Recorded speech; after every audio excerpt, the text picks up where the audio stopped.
Hello दोस्तों। आज हम आपको अपने जो भी प्रोडक्ट्स हैं सबके बारे में एक इंट्रोडक्शन देंगे। जैसे कि आप देख रहे हैं, ये हमारी स्प्लाइसिंग मशीन है। ठीक है, तो ये किस काम आती है?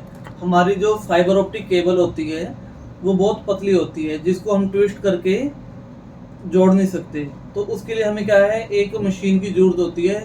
तो ये है हमारी फ्यूजन स्प्लाइसिंग मशीन।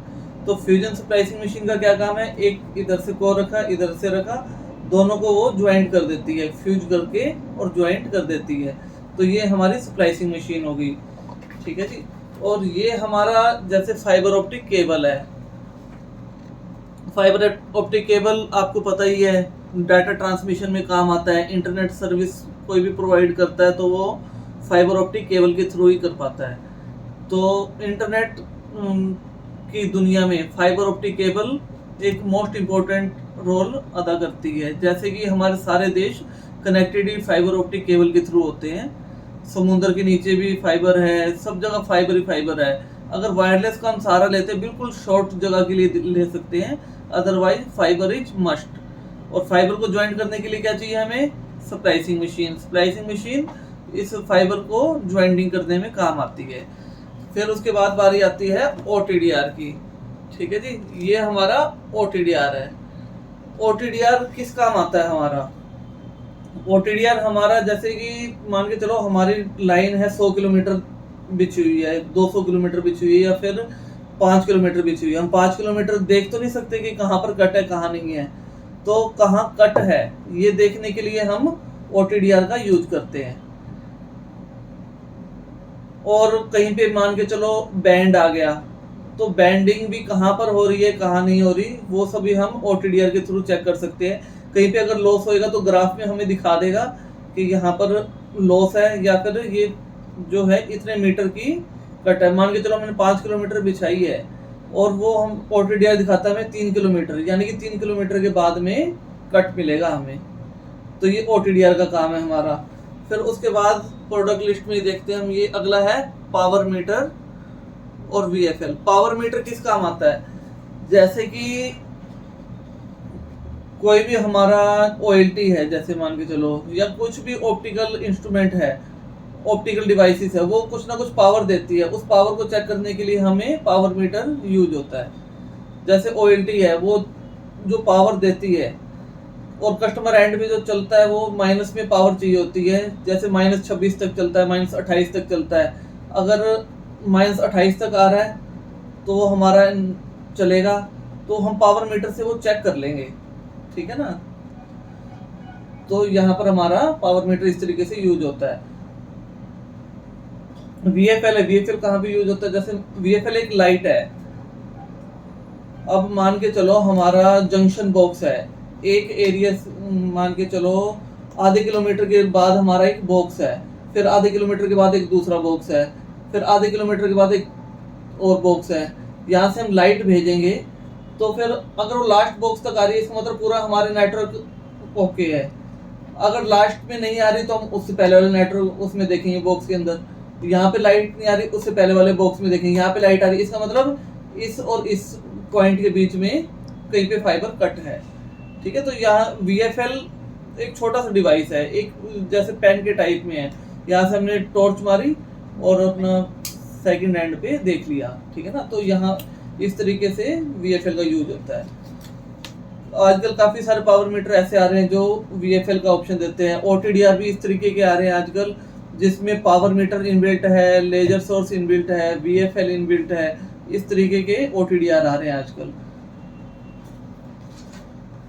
अच्छा, फिर अब हम आपको दिखाते हैं अगला डिवाइस क्या है हमारा। ये मीडिया कन्वर्टर है। Media converter Ethernet to fibre और फाइबर टू इथरनेट। मान के चलो आपने एक इंटरनेट कनेक्शन अपने घर पर ले लिया, और आपका एक दूसरा घर भी है पड़ोस में। आप इंटरनेट सर्विस प्रोवाइडर से अलग कनेक्शन लेने की जगह पर एक मीडिया कन्वर्टर यूज कर लो, एक ही आपके कनेक्शन से दोनों घरों पे चल जाएगा। मान के चलो दोनों की डिस्टेंस है 500 मीटर। ठीक है, तो आपका कॉपर तो काम आएगा नहीं, फाइबर ही काम आएगा। तो फाइबर में क्या है कि एक जगह आपका जैसे इथरनेट आउट हो रहा है, उसको आप फाइबर में इन कर दो और बीच में 500 मीटर फाइबर डाल दो, दूसरी जगह फाइबर इन होएगा और इथरनेट आउट हो जाएगा जो आपके राउटर पे लगेगा और आपका कनेक्शन चल जाएगा। ठीक है, तो इस तरीके से मीडिया कन्वर्टर का यूज होता है। काफ़ी चीज़ें हैं जो लगती है। ये अब हमारा है फैट बॉक्स है। फैट बॉक्स ज्वाइंटिंग वगैरह करना, आगे फर्दर स्प्लिट करना अपने सिग्नल्स वगैरह को, तो यह फैट बॉक्स का काम वहाँ पर होता है। एफटीटीएच बॉक्स बोलते हैं हम इसको। पीएलसी स्प्लिटर्स, पीएलसी स्प्लिटर क्या होते हैं? सपोज करो आपका पीछे से सिग्नल आया, इंटरनेट सर्विस प्रोवाइडर जो है वो इसको यूज करता है, तो एक कनेक्शन मतलब एक लाइन आई है उसको 4 में स्प्लिट कर देना, डेट इज पीएलसी स्प्लिटर। एक आ रही है आपकी फाइबर, उसको 8 में स्प्लिट कर देना, डेट इज पीएलसी स्प्लिटर का काम है ये। आपकी बिल्डिंग तक मान लो आप फ्लैट्स में रहते हो, अगर नीचे एक बॉक्स लग जाएगा और 8 घर है उसके अंदर, फ्लैट के अंदर, तो 8 में एक एक फाइबर चली जाएगी, तो 1:8 का पीएलसी स्प्लिटर से ही ये काम हो सकता है। ठीक है, तो पीएलसी स्प्लिटर आपने समझ लिया। इसके बाद बारी आती है ये एचडीपी डक्ट है।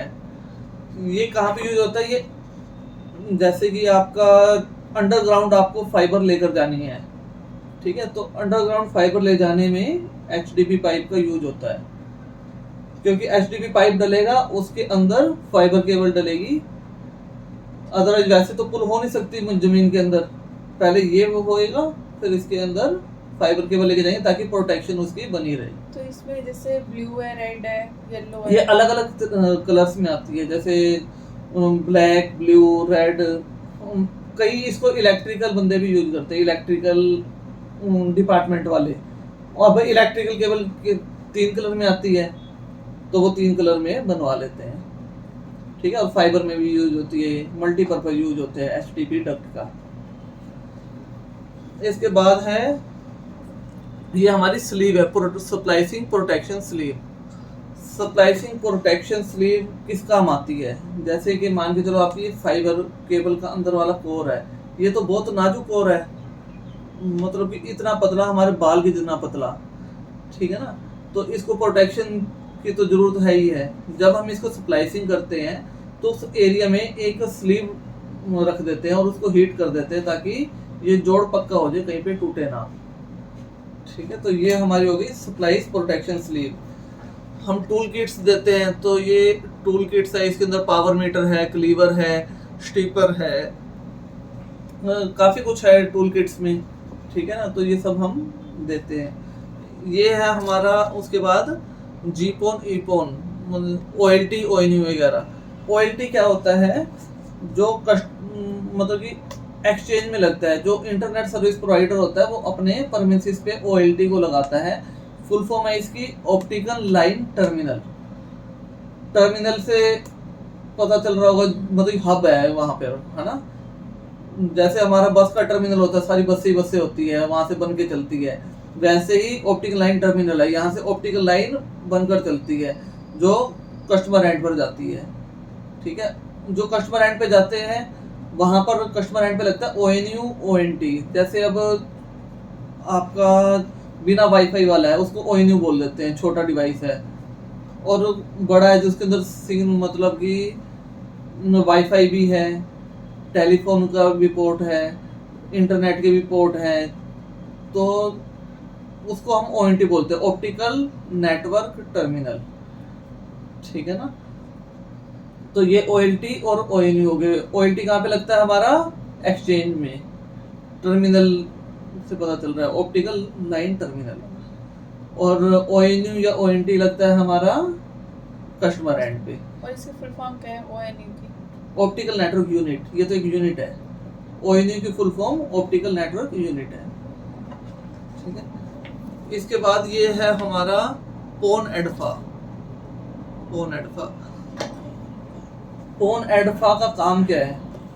नई टेक्नोलॉजी में क्या है कि जो आपका केबल टीवी है और इंटरनेट है और आपका टेलीफोन है, वो सब एक ही उस पर चलता है, ओएनटी पे। ठीक है ना, तो तीनों लाइनों को मर्ज करने के लिए हम एडफा का यूज करते हैं। इसके अंदर एक लाइन हमारी आ गई केबल टीवी की, दूसरी लाइन आ गई हमारी इंटरनेट और टेलीफोन की, ठीक है, दोनों को हम डाल देंगे और वहाँ से एक दोनों को ये मर्ज कर देगा और एक हमें अलग से लाइन दे देगा जो हम कस्टमर एंड पर लेके जाएंगे। तो एक ही हमारी लाइन से, एक ही सिग्नल से तीनों चीज़ें चल जाएगी, जो कि हमारा केबल टीवी है, इंटरनेट है और टेलीफोन है, ठीक है। ये पोन एडफा का काम है, बड़े काम की चीज़ है। FDMS अगली हमारी चीज़ है ये FDMS। FDMS की फुल फॉर्म होती है फाइबर डिस्ट्रीब्यूशन मैनेजमेंट सिस्टम। अब डिस्ट्रीब्यूशन से क्या समझ आ रहा है? जो डिस्ट्रीब्यूट करने में हमारी हेल्प करता है, that is distribution management system. अब जो OLT से पावर निकलती है वो हम पहले क्या करते हैं कि उसको इस LIU के अंदर लगा लेते हैं। इसको LIU भी बोलते हैं, FDMS को,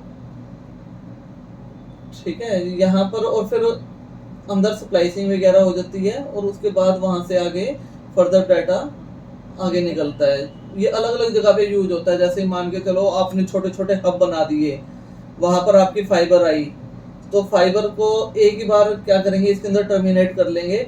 उसके अंदर एक अडप्टर लगा होता है जो पिकटेल, जैसे हमारा फाइबर केबल आया वो हमारा कनेक्ट होएगा एक पिकटेल से। पिकटेल क्या होता है? जिसके एक साइड कनेक्टर होता है और एक साइड नहीं होता, ठीक है। तब एक साइड उसके अंदर कनेक्टर नहीं है और एक साइड है, ठीक है ना। तो जो कनेक्टर नहीं है जिस साइड, वो फाइबर के साथ कनेक्ट हो जाएगा। जब फाइबर के साथ वो कनेक्ट हो गया तो उसको एक कनेक्टर मिल गया पिकटेल वाला, और वो हमारा अंदर की साइड अडप्टर पे लग जाएगा। इस तरीके से सारे अडप्टर लग के हम उस डब्बे को कर देते हैं बंद।